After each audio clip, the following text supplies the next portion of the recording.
إلى هذه النية ولكنة صلى على حضرتنا بالمصطفى رسول الله وإلى إخواني من الأنبياء المرسلين والشهداء والصالحين والملائكة المقربين خصوصا شيخنا الأكبر مجند البغدادي وخصوصا yang santri malam Syekh Abdul Halim Mublis membaik berbahagia Jumat dari Mulim Al-Fatihah.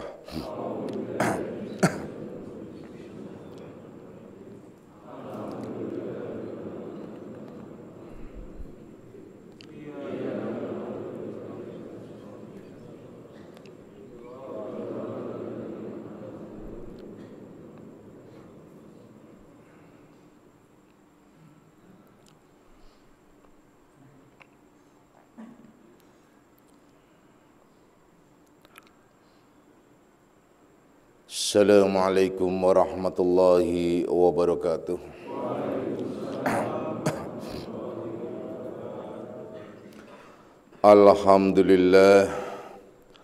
Alhamdulillahilladzi karrama bani adama wastafa minhumul ulama wa akhtara aidan minhumul juhada wal hukama wal kurama wa faddala minhumul arifina billahi wasyifati wal asma wa azaqahum lazzatal mahabbati wa tallahum haqiqatul asya'i minal ardi was sama wassalatu wassalamu ala sayyidina Muhammadin khatamil anbiya alladzi khuliqa min zatihi wa minhu jami'ul asya wa ala alihi wa ashabi sadatil awliya wa ala tabi'in wa tabi'it tabi'in lahum bi ihsanin ila yaumil jazaa.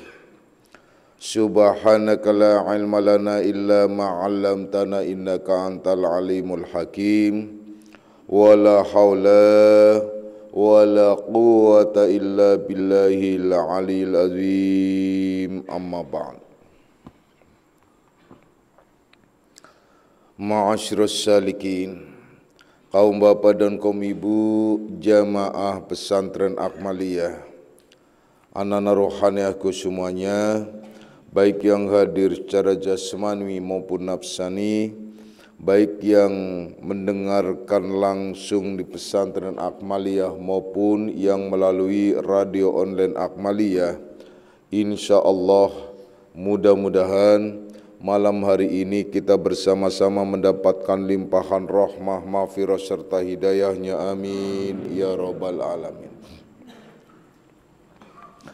Mari kita lanjutkan kajian kita di dalam membahas kitab Syarah Hikam Ibnu Athaillah, di mana kita telah membahas pada kajian yang lalu tentang la yukhrijuka anil wasfi illa syuhudul wasfi, yakni tidak ada suatu yang dapat mengeluarkan, melepaskan dirimu dari sifat-sifat sombongmu, takaburmu, kecuali jika dirimu telah melihat dengan baik dan jelas tentang sifat-sifat Allah. Anak-anakku semuanya, sebelum kita lanjutkan, mari kita bersihkan terlebih dahulu akal pikiran kita, hati dan jiwa kita dari segala macam persoalan duniawiyah.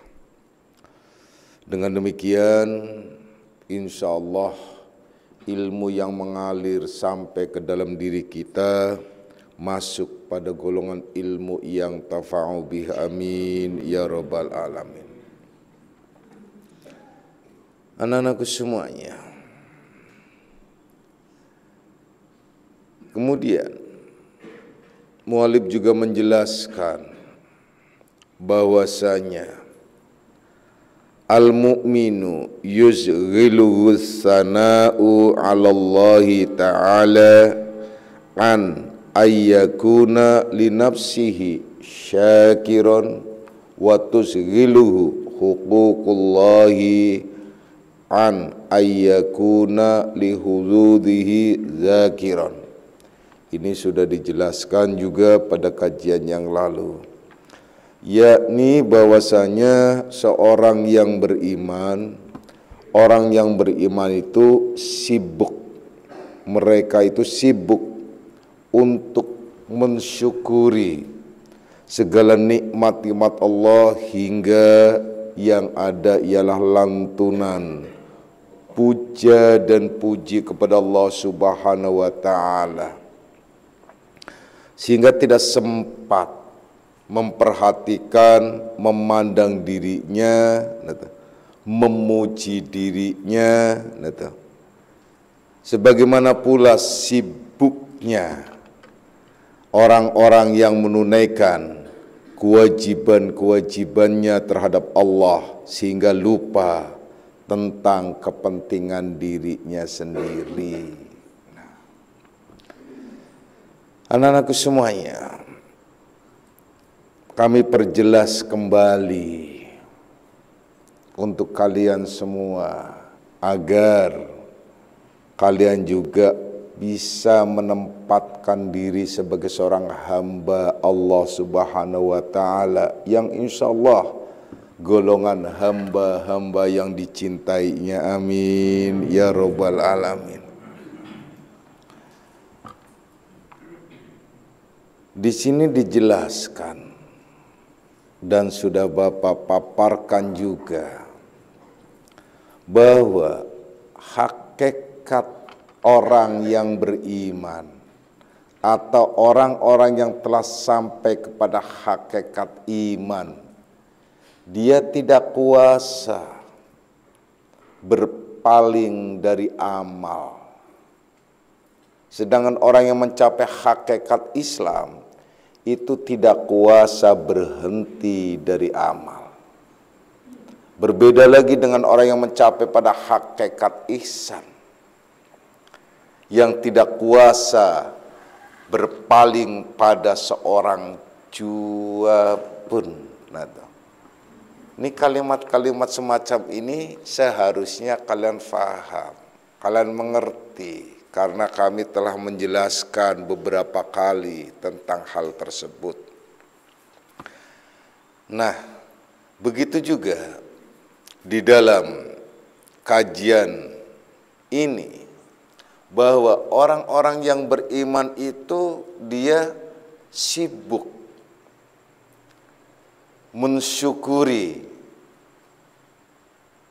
nikmat-nikmat Allah dengan puja dan pujinya kepada Allah Subhanahu wa taala, sehingga tidak sempat atau nyaris tidak memperhatikan dirinya yang ingin dipuji atau disanjung, atau mungkin lebih cenderung kepada disebut ujub, narsis, merasa diri terpuji atau merasa diri ingin disanjung.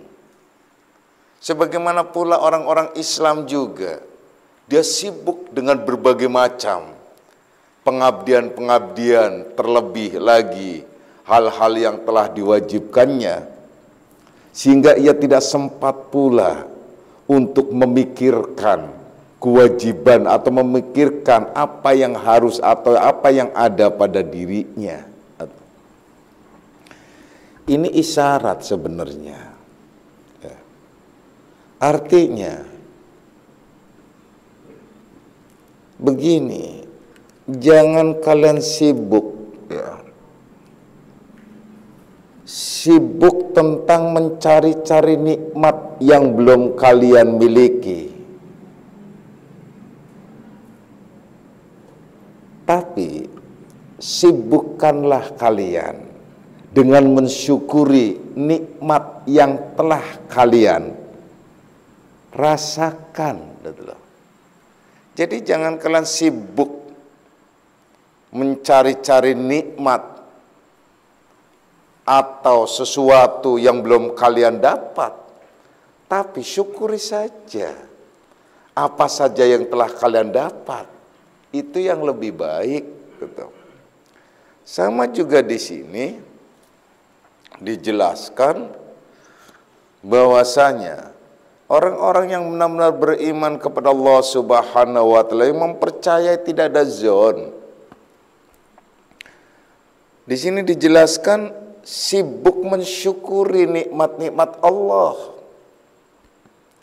Sibuk mensyukuri segala nikmat-nikmat Allah yang ada pada dirinya. Apakah kita perlu menghitung nikmat-nikmat Allah yang ada pada diri kita? La tuhsuha. Takkan mungkin kita bisa menghitungnya. Karena begitu banyaknya nikmat-nikmat Allah yang berlimpah pada diri kita. Hanya saja terkadang, mungkin bukan terkadang, kebanyakan manusia, makanya disebut manusia itu al-insanu ajula. Manusia itu tergopoh-gopoh, mudah menyimpulkan, mudah menetapkan, mudah memvonis sesuatu yang sebenarnya belum lengkap cara memandang dan melihatnya. Karena kebanyakan nikmat yang ada pada diri kita sehingga kita lupa. Kita lupa bahwa nikmat yang kita telah terima, lupa. Kita hitung saja nikmat-nikmat tersebut, coba perhatikan. Kenapa kita sibuk ya? Kemudian mengklaim tentang diri kita. Ini akan ada kaitannya dengan masalah akhirnya orang-orang yang tidak puas dengan apa yang telah diberikan oleh Allah. Sehingga dia selalu ndrememel. Apa itu ndrememel? Bawel, cerewet. Itu loh. Ndrememel itu bawel, cerewet. Apa ya? Apa bahasa kita ya? Ya udahlah, pokoknya itu aja lah ya. Pokoknya cerewet ya. Selalu protes terhadap Allah, ngomong terus, minta terus kepada Allah, tetapi dia tidak menunaikan kewajiban-kewajibannya. Nah, itu loh. Sibuk terus minta, sibuk terus order kepada Allah. Tapi dia tidak sibuk menunaikan kewajiban-kewajiban sebagai seorang hamba. Baik kewajiban dalam arti ibadah ritual maupun kewajiban kehambaan itu sendiri. Kewajiban tentang ritual, ibadah ritual sudah jelas. Tapi kewajiban kalian sebagai hamba apa sih? Mensyukuri nikmat yang telah Allah berikan kepada kita. Kemudian menerima takdir qada yang telah Allah tetapkan pada diri kita. Itu harusnya. Jadi apabila kita tidak mensyukurinya, maka akan kalang kabut diri kita. Karena pastinya tidak akan bersabar. Sementara Allah mengajak kepada kita untuk selalu bersabar dengan berbagai macam ujian dan cobaan. Bersyukur dengan segala nikmat-nikmatnya. Kemudian menerima dengan senang hati, ridho atas qada Allah, atas ketetapan Allah, atas takdir yang ada pada diri kita dalam kehidupannya. Jadi sabar, syukur, dan ridho itu sangat penting. Dan itu sebagai pengabdian, kesadaran seorang hamba. Sibuk seorang hamba dalam pengabdiannya, yaitu dengan sabar, syukur. Karena kewajiban hamba itu ialah sabar, syukur, dan ridho. Sehingga Allah mengalir ridhonya kepada kita semua. Dan insya Allah selalu diridhoi Allah. Amin. Ya Rabbal Alamin. Jadi Sangat gamblang kalau mu'alif menjelaskan bahwasanya ya, orang-orang ya, yang beriman itu sibuk dengan mensyukuri, ya, sibuk memuji, bersyukur kepada Allah Subhanahu wa Ta'ala, puja dan pujinya, sehingga tidak sempat memandang kembali ke dalam dirinya, tidak sempat memperhatikan dirinya, yang terkadang sebagai manusia itu selalu ingin dipuji, ingin disanjung. Sebagaimana kesibukannya pula di dalam menunaikan kewajiban-kewajibannya sebagai hamba, sehingga ia lupa tentang kepentingan dirinya. Dahsyat sekali sebenarnya ini. Kalau orang sibuk mensyukuri Allah, sibuk dengan memuji kepada Allah, dia lupa untuk memuji dirinya. Kalau orang sibuk dengan kewajibannya, menerima kewajiban Allah, dia pasti lupa pula tentang kepentingan dirinya. Tapi kalau orang yang tidak sibuk, ya, lebih memperhatikan terus tentang Allah itu macam apa dan bagaimana, dia akan sibuk minta terus, doa terus, minta terus kepada Allah. Sementara kesibukan sebagai hamba, kewajiban menunaikan kewajibannya, tidak. Kalau puncaknya kewajiban hamba apa sih? Puncaknya kewajiban hamba itu mengenal Tuhannya. Itu kalau berbicara puncaknya kewajiban hamba. Hamba kalian diturunkan ke muka bumi ini, apa sih tugas kalian, kewajiban kalian yang utama?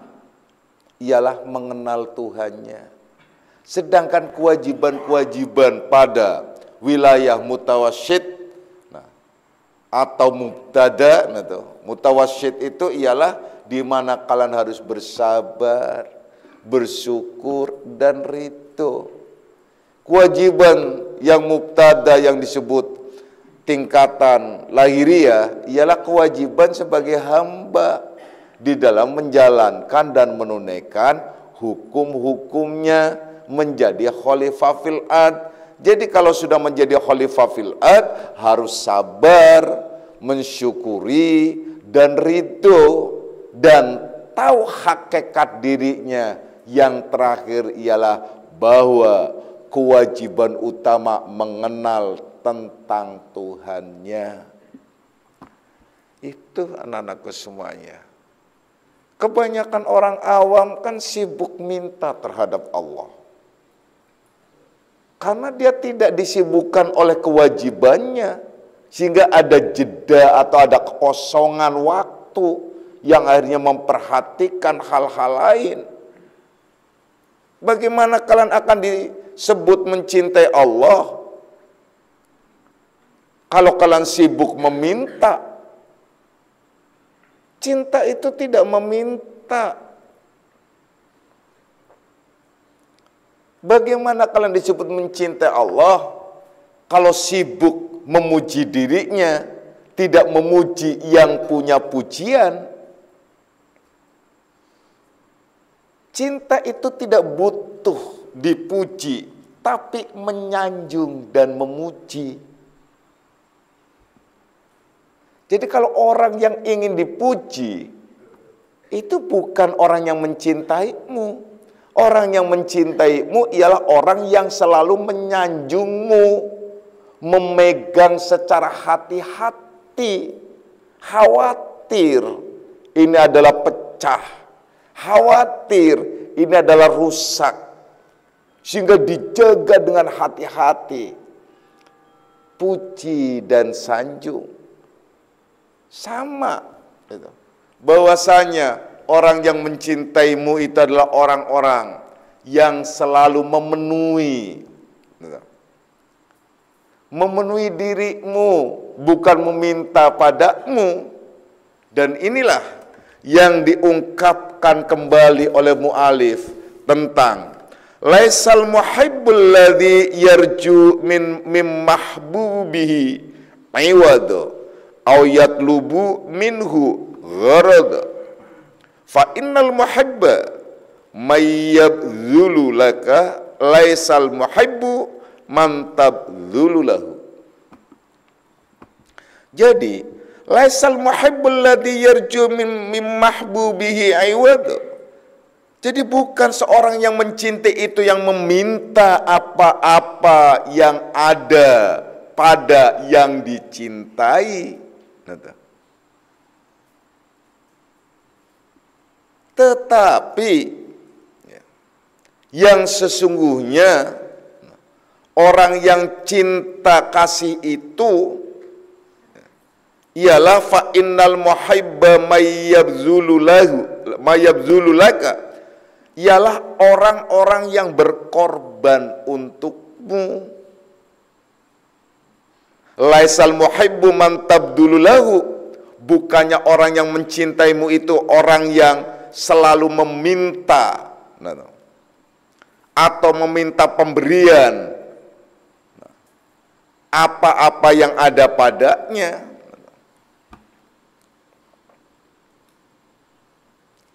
Jadi hakikat daripada laisal muhibbul ladzi yarju min mahbubihi iwadhu aw yatlubu minhu gharad.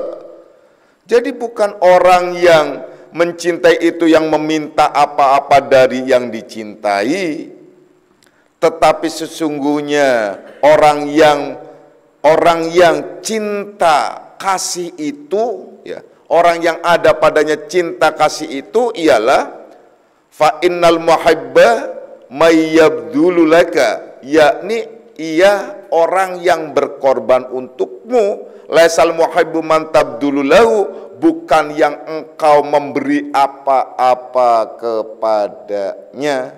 Dah jelas. Ini sering Bapak alirkan kalimat-kalimat semacam ini, ya. Jadi intinya begini. Pada pengertian yang di atas tadi, orang yang mensyukuri dengan puja dan puji kepada Allah, nah, dia itu orang-orang yang beriman, ya, yang tidak ada kesempatan baginya, bagi dirinya untuk memperhatikan diri sendiri. Sibuk ia memuji kepada Allah, tidak sibuk memuji dirinya sendiri, apalagi ingin mencari pujian dan sanjungan, apalagi dengan istilah mencari sensasi, merasa diri paling lain. Nah, itu enggak ada itu, ya. Mencari sensasi, ya, lawan arus, mencari sensasi agar dikenal, mencari sensasi agar difahami, diketahui, dan lain sebagainya. Tidak semacam itu, ya. Termasuk sebagaimana pula disebutkan tadi bahwasanya orang-orang yang sibuk, ya, menunaikan kewajiban-kewajiban terhadap Allah Subhanahu wa Ta'ala sehingga lupa tentang kepentingan dirinya.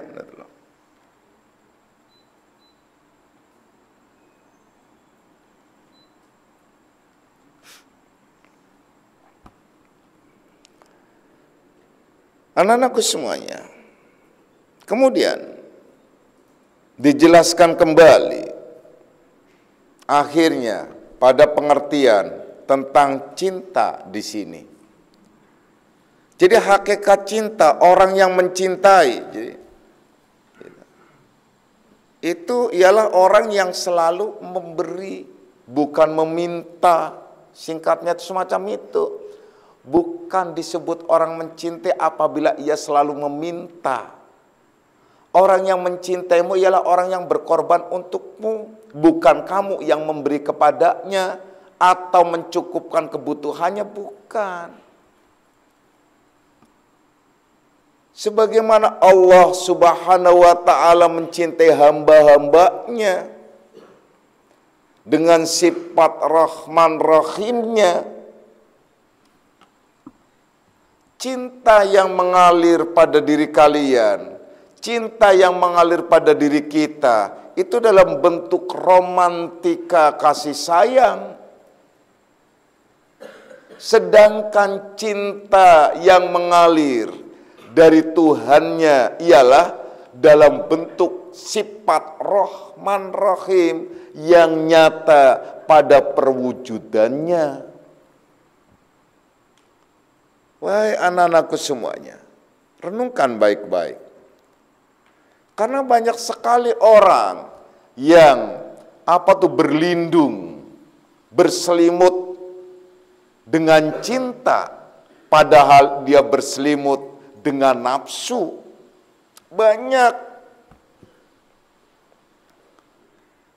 Banyak orang yang berselimut dengan nafsu, berdalih. Nafsunya ingin dimanjakan, nafsunya ingin diberikan sesuatu. Jangan kira orang yang disebut mencintai kalian adalah orang-orang yang dengan dalih berkorban, tetapi justru menjerumuskanmu. Awas loh, ini tipis bedanya. Contoh begini sajalah. Kalau kalian punya persoalan, punya permasalahan, kalian menjadi orang tua, sebut saja sudah dewasa, sudah punya anak. Kalau kalian mencintai anak, pasti kalian tidak akan menyeret anak kalian ke ajang penderitaan kalian dengan suami kalian, atau penderitaan kalian dengan istri kalian. Kalian tidak akan menyeret anak kalian di area kemungkaran, di area pertengkaran di antara kalian, di area kebencian di antara kalian. Kalau kalian benar-benar mencintai anak kalian. Tapi ini jarang sekali yang paham dan mengerti. Coba, kasihan. Kalian sudah siap belum sih jadi seorang ayah? Dan kalian kaum wanita sudah siap belum menjadi seorang ibu? Yang dicanangkan dan dilabelkan oleh Rasulullah Sallallahu Alaihi Wasallam, al jannatu tahta aqdamil ummahat. Bahwasanya surga seorang anak itu ada di bawah telapak kaki ibu. Ini makanya kadang-kadang itu mencari seorang istri itu benar-benar harus ada kriteria pantas. Kalau orang Jawa bilang bobot, bebet, bibit, bebet, bot gitu. Macam-macam kan. Tapi kalau Islam kan cukup.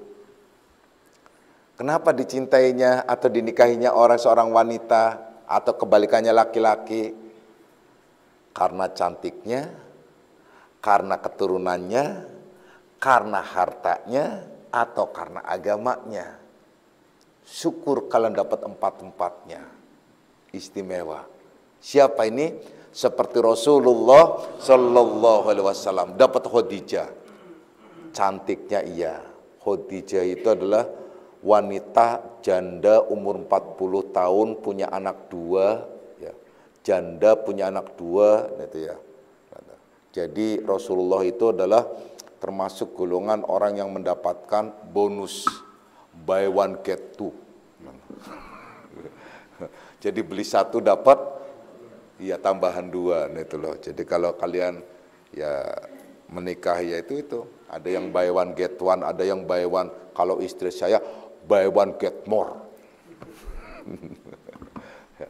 Jadi ambil satu dapat banyak. Nah itu. Ya. Nah itu contoh-contoh yang paling sederhana. Itu Rasulullah itu dapat coba Siti Khadijah. Itu Kalau sini bener ningrat bener, keturunannya ada ningrat. Kalau istilah di Indonesia tuh sana itu benar-benar sayyidah disebutnya. Makanya kalau wanita disebut sayyidah, kalau laki-laki disebut sayyid. Gitu. Kalau di Indonesia saripah. Gitu. Nah itu saripah itu ya yang suka datang tuh ya. Nah nih sayyidah satu ya dapat tuh dua. Nah, pertama tuh turunan. Nah, ini yang disebut bebetnya, bibitnya. Kemudian apa lagi? Dia juga cantik. Khadijah itu cantik. Mungkin kalau kalian membayangkan ini, mungkin kalau saya menyebutnya bohai, nah itulah. Ya, iya dia artinya badannya sintal, tapi apa tuh nggak gemuk banget, nah sedang, gitu. Nah nggak gemuk banget, sedang gitu loh. Tapi nggak kurus banget juga gitu loh. Jadi sedang gitu loh. Tapi perutnya nggak gendut juga, gitu loh. Jangan tersinggung yang gendut ya, gitu loh. Jadi ya bohai, gitu loh. Jadi artinya bohai, semampai gitu, cantik gitu. Kalau berbicara cantik dan cantik gitu, cantik gitu. Dan dia itu selain dari cantik, dia juga kaya. Coba, udah tiga-tiganya deh kaya. Selain kaya, dia juga wanita yang alim karena nggak pernah menyembah berhala gitu, pada zamannya itu, dan nggak pernah membunuh anak perempuan gitu. Jadi tidak ikut-ikutan seperti di kaumnya itu pada menyembah Lata dan Uzza atau menari-nari dengan sesama. Dia adalah orang yang mengikuti agama Ibrahim itu terdahulu. Itu semacam itu. Makanya beliau itu mendapatkan, dikirim oleh Allah itu empat-empatnya. Dapat gitu loh. Nah kalian apa yang kalian dapat? Kalian menikah semuanya. Nikah, apa yang dipilih? Itu minimal salah satu di antara empat itu. Kalau kalian mau selamat, karena agamanya. Akhirnya ada yang ngadu ke saya sudah pilih karena agamanya Pak, tapi kok jadi sengsara banget begini. Kenapa? Karena agama. Ya saya lihat dia itu adalah rajin sholat, dia rajin agama itu bukan rajin sholatnya. Kalau kalian milih karena rajin sholatnya, kalian akan terpuruk. Jadi jangan dilihat karena rajin sholat, karena ini. Enggak. Itu oke. Tetapi apa sih inti agama? Orang yang disebut beragama apabila dia mewujud dalam dirinya itu akhlakul karimah. Karena puncaknya agama itu akhlakul karimah. Jadi dengan kata lain sebenarnya arti agama di sini dimaknakan ialah akhlak padanya. Kan gak lucu kalau seorang menantu bisa bertolak pinggang di hadapan mertua.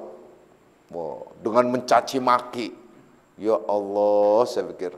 Atau bisa, saya soalnya pernah sering bahkan menyaksikan orang-orang semacam itu.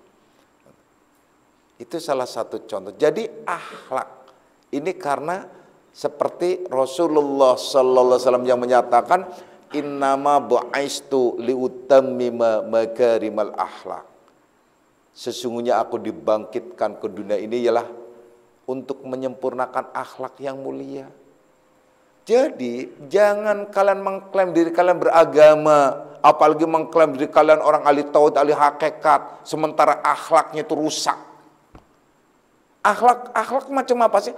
Akhlak itu mulai dari perkataan, santunnya perkataan, sikap hati, hal ihwal yang menjadi sifat-sifat mahmudah yang terpuji. Itu akhlak. Sampai muncul pada dirinya ada sifat sabar, syukur, dan ridho mengalir. Bukan yang petikalan ngomongnya, blingsatan dan sok tahu. Nah itu. Bukan semacam itu. merasa diri orang ahli hakikat, kemudian ngomongnya semena-mena sesuai dengan dirinya, dengan bahasa dirinya, terlebih lagi dengan bahasa-bahasa cah angon istilahnya, bahasa pasar istilahnya, atau bahasa apa tuh jalanan gitu loh. Enggak ada orang ahli hakikat santun gitu loh. Kan contohnya semacam itu, ya. Jadi akhlakul karimah itu bukan juga dalam bentuk hati saja, jadi wujud.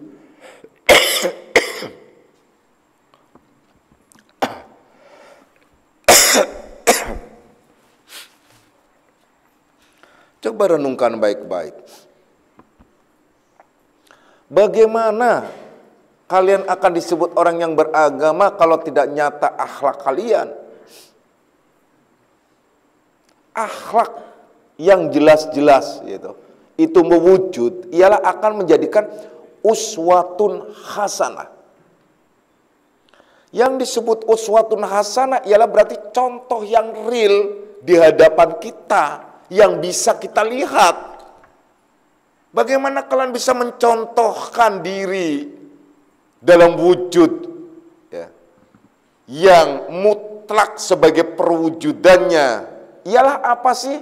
Perwujudannya ialah Bismillahirrahmanirrahim, yang berarti sifatnya ialah Rahman dan Rahim, penuh dengan cinta kasih. Itu agama namanya. Makanya disebut agama itu ageman. Ageman berarti pegangan. Pegangan berarti yang bisa dipegang ialah wujud. Wujud apa? Ialah wujud akhlakul karimah. Itu hakikat agama. Atau coba renungkan baik. Enggak bisa mengklaim 100, 1000, bahkan 1.000.000 kali aku orang ahli agama, orang ahli tauhid, orang ahli hakikat, orang makrifah, tetapi akhlaknya tidak ada, nggak bisa. Nggak bisa. Percayalah, diketawain. Bukan malaikat yang ngetawain, malah binatang yang ngetawain. Sok tahu lu, masih mendingan gue katanya. Walaupun gue gak masuk surga, tapi kan gak masuk neraka. Ya kan? Tuh binatang tuh ngetawain, makanya binatang pada ngetawain tuh pagi-pagi, ayam berkokok. Gue pagi-pagi udah berkokok, nah lu masih tidur. Walaupun gue gak masuk surga, gue juga gak masuk neraka. Nah lu, kan istilahnya semacam itu. Coba, ayam berkokok masih ya, masih kalah sama bantal. Bilang ngeklaim lagi, hakikat lagi, bilang ngeklaim lagi karena lagi, saya kan tiap pagi jalan-jalan ke wilayah Rohaniah. Jalan-jalan katanya. Ya enggak begitu dong. Ambil contoh-contoh yang baik dan benar. Jangan mengambil contoh yang buruk ya. Ambil, pokoknya kalian mau berteman, mau bersama, lihat contoh yang baik dan benar. Jangan ikutin contoh yang buruknya. Kalian boleh berteman dengan setan pun boleh. Tapi apa? Yang kalian cari, yang kalian ambil ialah strateginya setan kayak apa sih? Itu sampai Rasulullah Sallallahu Alaihi Wasallam diterangkan dalam hadis itu, bertemu dengan setan dalam tanda kutip jin, itu dia loh tanya, kenapa, strateginya gimana sih caranya untuk menggoda dan menjerumuskan kebanyakan umat manusia. Anak-anakku semuanya, kembali kepada cinta tadi. Kalian siap nggak sih menjadi seorang ayah mencintai anak? Kalian siap nggak menjadi seorang ibu yang mencintai anak? Udah, nggak usah jauh-jauh yang tadi Bapak jelaskan. Kalau kalian mencintai anak, nggak akan mungkin menyeret anak kalian untuk ke dalam neraka. Itu nggak mungkin. Kalian juga sama, kaum ibu. Yaitu karena kebanyakan kaum laki-laki maupun kaum ibu, ini aneh. itu suka membawa, menyeret anak itu ke kancah, gitu, ke situasi pergolakan rumah tangga. Akhirnya apa? Akhirnya anak itu akan membenci salah satu di antaranya kalau dia ngeblok. Kalau yang bisa menarik adalah seorang ayah dengan mendramatisir cerita kepada anaknya, aduh makmu tuh tega deh, kenapa? Aduh uang belanja aja selalu dikuntit, gitu. Duh amit-amit baru uang belanja. Ini giliran bapak mau ngerokok gak boleh, gak dikasih, gitu loh. Tuh makmu tuh, iya tuh mak tuh begitu pelit juga, masa juga pak, gitu loh. Udah langsung, mulai itu. Apalagi berantem bener. Tapi aneh makmu tuh, kenapa? Sama tetangga tuh, gitu. Itu malah dia ngasih rokok mulu, Nek. Masa iya sih, ya coba diintip, bener, gitu. Ngasih rokok, gitu loh. Pas pulang pasar ngasih rokok, ngamuk tuh anaknya, gitu. Sama maknya. Akhirnya mengamuk ke tetangga. Tetangga, kenapa kamu ngamuk-ngamuk? Kamu kan yang suka mintain rokok mak saya. Siapa yang minta? Gue titip mak lu lah, mau ke pasar gue titip malah gue kasih mak lu tuh 500.000, nah tuh loh. Malu sendiri kan, nah tuh. Ternyata tetangganya nitip gitu loh. Nah, itu contoh gitu loh. Itu wah banyak sekali berantem, akhirnya apa? Ngajak bersekongkol karena apa? Ingin curhat. Lah, orang tua curhat sama anak. Curhat apa? Karena ingin mendapat pembelaan dan pembenaran nafsu. Ini kan sama saja menyeret anak untuk neraka. Kenapa? Karena menanamkan benih kebencian anak terhadap salah satu orang tua. Apalagi kaum wanita. Langsung. Apabila orang tuanya atau bapaknya itu tidak pulang-pulang, apalagi bergema, langsung menyeret. Dan itu kejadian. Dan banyak, bukannya banyak, susah banget kan. Kaum wanita yang semacam itu, tapi saya yakin di sini nggak ada semuanya ya. Insya Allah solehah semuanya. Pokoknya kalau apa tuh, kalau sebel sama suami telan sendiri sampai TBC, gitu loh. Dah. Andai saja kalian telan sendiri sampai TBC, mati karena TBC, itu mati syahid loh, gitu. Serius itu, bukan mati sangit ya, mati syahid itu. Nah itu, nah itu. Jadi, wah malah sengaja, bapakmu tuh memang begitu-begitu, macam-macam. Akhirnya anak itu tumbuh rasa benci terhadap bapaknya, sebel terhadap bapaknya, ngancem akhirnya terhadap bapaknya. Sampai dia punya cita-cita suatu saat saya sukses, nggak bakalan saya bukain pintu kalau lu masuk. Wah bener, nggak tahu dia bahwa pintu samping ada. Itu tuh sering terjadi semacam itu, coba deh. Apapun alasannya, sebejat apapun bapak kalian, seapapun ibu kalian, itu wajib kalian tetap menghormatinya.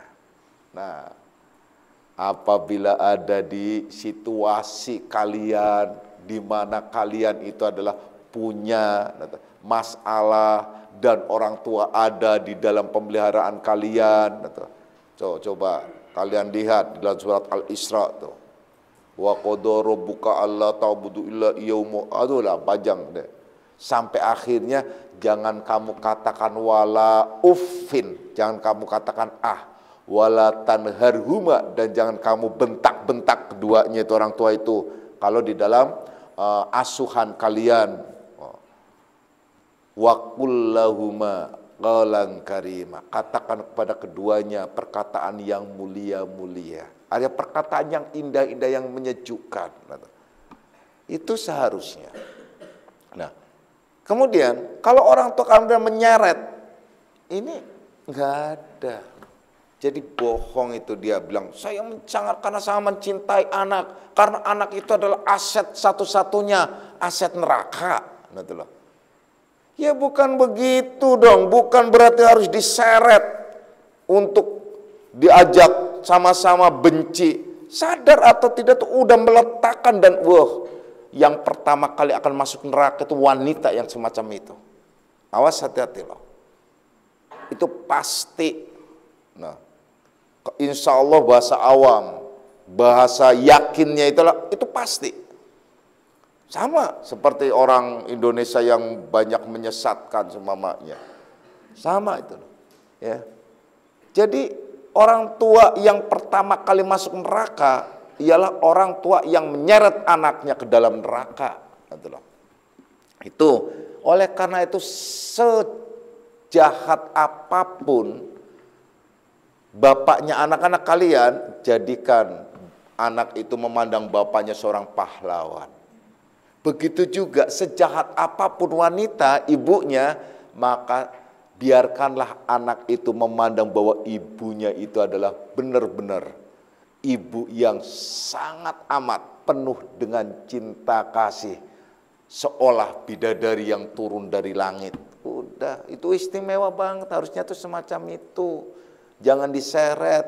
Dan itulah pengorbanan orang tua yang disebutkan di sini, bahwasanya orang-orang yang mencintai itu, yang sesungguhnya cinta itu ialah orang yang telah atau yang mengorbankan itu loh.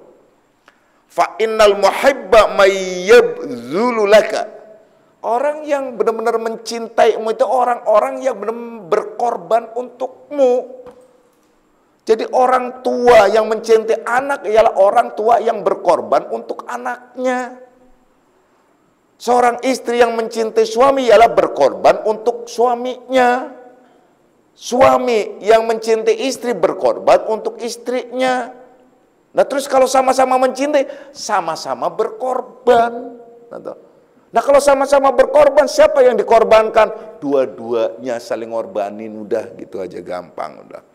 Nah, artinya berkorban di sini bukan berarti penderitaan, tapi bisa jadi dalam arti memberi sifatnya. Kalau bahasa Bapak sering mengatakan bahwasanya orang yang mencintai itu adalah orang yang selalu memberi, bukan diberi. Orang yang saling mencintai saling memberi, bukan saling meminta. Kalau orang yang saling meminta itu bukan orang yang mencintai, tetapi nafsu pada hakikatnya. Itu semacam itu. Nah, begitu juga ya, pada saat kita kembali kepada cintanya terhadap Allah, Allah terhadap hambanya. Coba, Allah selalu memberi segala nikmat-nikmat yang berlimpah kepada kita, sampai-sampai andai saja kita mau menghitung nikmat itu, tak akan bisa kita menghitungnya. Karena begitu banyaknya nikmat itu. Lalu baru kalian beribadah, baru kalian berzikir, sudah mulai langsung menepuk dada, seolah diri paling soleh, seolah diri paling pinter, seolah diri paling segala-galanya. Akhirnya dia selalu meminta kepada Allah, bahkan protes seolah-olah. Enggak begitu. Allah akan memberi sesuai dengan kebutuhan kita tanpa diminta. Percayalah. Kalau gitu kita gak usah berdoa dong. Salah. Gak usah berdoa juga. Lah terus kalau meminta dermemel juga salah. Yang benar, berdoalah kalian. Ya. Berdoalah di dalam pengabdian kalian. Karena doa itu ialah disebut mukhul ibadah. Doa itu ialah inti dari segala ibadah. Itu yang dikehendaki di sini. Jadi gimana dong kalau berdoa, kan tadi nggak bisa, nggak minta. Makanya doanya pakai ayat-ayat Allah. Doanya pakai ayat-ayat Allah, yaitu pakai ayat-ayat cinta. Nah tuh loh. Duh, bingung. Ayat-ayat cinta langsung pengen nonton. Ya. Kenapa? Karena kita suka dibodohin. Dengan bahasa-bahasa ayat-ayat saja sudah kebayangnya firman. Namanya ayat-ayat kan artinya tanda-tanda. Ayat-ayat cinta berarti tanda-tanda cinta. Kalau pakai bahasa Indonesia, tanda-tanda cinta kurang. Wah, Tapi lihat ayat-ayat cinta, orang yang berkudung, orang yang apalagi orang Islam, itu seolah Islami banget ayat-ayat cinta gitu. Padahal itu bahasa biasa memang. La ayatil liulil albab, ada tanda-tanda gitu ya. Dah, kita nggak bahas ke sana. Intinya bahwa Allah Subhanahu wa taala ya menjelaskan dengan gamblang tentang cinta itu. Bagaimana kalian mengalirkan cinta terhadap anak, anak terhadap orang tua, terhadap sesamanya, sampai-sampai Rasulullah sallallahu alaihi wasallam menyatakan tentang cinta itu terhadap sesama saudara, tidak disebut kalian orang yang beriman, ya, hingga kalian mencintai saudara kalian seperti kalian mencintai diri kalian sendiri. Kalau ke beliau sendiri, ialah tidak juga kalian disebut orang yang beriman sehingga kalian mencintaiku melebihi cintanya pada anak, keluarga, atau orang tua, atau manusia secara keseluruhan. Jadi cinta itu hakikatnya berkorban. Dalam tanda kutip, memberi, bukan diberi. Saling memberi itulah cinta. Perwujudan cinta Allah ada pada sifat-sifatnya dalam keelokan wujud, dalam perwujudan yang disebut wujud-wujud yang hakiki. Ialah wujud-wujud yang disebut. Susah akan saya mengungkapkan di sini. Intinya perwujudan yang Bapak tadi jelaskan, singgung, ialah pada Bismillahirrahmanirrahim, Ar-Rahman dan Ar-Rahim. Yang mewujud pada kenyataan Bismillah. Kemudian dibahas lagi tentang Bismillah itu tentang sifat 20 dan lain sebagainya. Ini berkembang makin rumit lagi nanti. Itu harus kajian di Ahad pagi. Gitu. Kajian-kajian paling tidak harus sudah paham dulu tentang malam Rabu.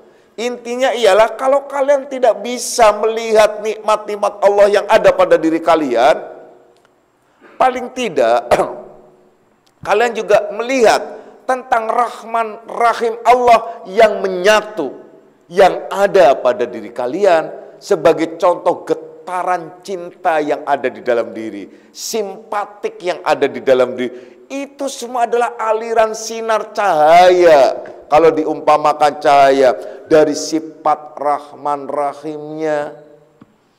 Oleh karena itu, wahai anak-anakku semuanya, camkan baik-baik. Kalau kalian ingin menjadi pecinta, maka jangan kalian menuntut, jangan kalian meminta. Sudah Bapak jelaskan, bahkan Bapak tulis ya. Itu di bawah Nur Muhammad itu, diagram Nur Muhammad itu. Kalau kalian ingin dicintai sesamanya, maka jangan mengharap sesuatu yang ada padanya. Jangan kalian mengharap, apalagi meminta. Tomak saja nggak boleh. Kalian ada harapan, nggak bisa. Kalau kalian ingin dicintai sesamanya, maka lepaskan semua itu secara utuh. Jangan ada harapan-harapan tertentu yang ada padanya. Apalagi kalian ingin dicintai Allah. Kalau kalian ingin dicintai Allah, maka jangan kalian mencintai sesuatu selain dirinya. Lalu gimana kalau tidak mencintai selain dirinya? Ya itu berkembang lagi. Memang kalimat-kalimat itu kalimat-kalimat pokok yang harus dikembangkan, harus dibahas lebih jauh lagi. Tapi akhirnya kita bisa menyimpulkan bahwasanya kalian bisa melihat diri kalian orang yang mencintai atau sekedar nafsu yang sebenarnya muncul di balik dan berselimut dengan istilah cinta. Kalau kalian masih ingin menuntut terhadap istri, atau istri menuntut terhadap suami, atau kalian menuntut terhadap namanya sesama teman, atau orang tua menuntut terhadap anak, enggak. Seorang guru menuntut terhadap murid, murid terhadap menuntut, bukan cinta. Bapak sudah sering mengatakan berulang kali, kalian jangan malu, ya. Kalau kalian habis berbuat sesuatu apapun, datang itu lebih baik dan lebih utama dan lebih banyak manfaatnya. Nggak usah khawatir. Dan Bapak sering menyatakan dalam bentuk wujud apapun kalian tetap akan saya rengkuh. Akan saya rangkul, akan saya dekap, akan saya tetap mengakuinya sebagai murid-muridku, sebagai salikin, dan sebagai anak-anak rohaniaku. Dalam wujud apapun. Dalam wujud apapun di sini adalah wujud ruhania, wujud nafsania, termasuk wujud jasmania. Karena saya tidak mengharap sesuatu apapun dari diri kalian, termasuk kami sampai di hadapan kalian kemudian mengalirlah ilmu. Apakah saya ada harapan kalian adalah ingin menjadi dan bagaimana atau ingin supaya kalian mengamalkan? Saya tidak peduli kalian mau mengamalkan atau tidak, tetapi saya tetap, kami dan Bapak ini selalu akan mengontrol dengan cinta kasihnya, tapi tidak akan marah kalau kalian tidak melakukannya. Kalau saya menuntut, pasti saya marah dong. Seorang guru ilmunya tidak diamalkan oleh muridnya, siapa yang gak marah? Itu logika guru. Tapi saya tidak akan marah kalian mau mengamalkan atau tidak. Itu kata tidak peduli tadi di sini. Tapi tetap Bapak akan selalu kontrol dengan cinta kasihnya. Kalau kalian tidak mengamalkan, Bapak akan mencari solusi dari hal ini. Kalau ia adalah tidak melakukan, terus banyak sekali cara. Yang kalian tidak tahu dan tidak sadar ditolong. Yang kalian tidak sadar itu direngkuh. Yang kalian tidak tahu dan tidak sadar bahwa syafaat mengalir kepadanya, kepada kalian. Itu seorang mursyid, itu seorang guru yang benar-benar cinta kasihnya sebagai perwujudan cintanya. Jadi tidak ada harapan dan tidak ada keinginan untuk mendapatkan sesuatu dari muridnya, pujian, sanjungan atau balasan, tidak sama sekali. Oleh karenanya saya tidak akan pernah marah kalian melakukan apa saja sesuka-suka kalian. Bahkan Bapak sering menyatakan, kalau tidak malu terhadap Allah, tidak malu terhadap diriku, silahkan lakukan apa yang kalian suka lakukan. Hanya itu sumamanya kata-katanya yang bisa terungkap. Silakan kan lakukan. Bapak marah enggak? Loh kok enggak marah? Marah harus bagaimana? Coba deh. Marahnya sih harus bagaimana sih marahnya? Nah itu. Ya. Karena ada yang azan, udahan dulu ya.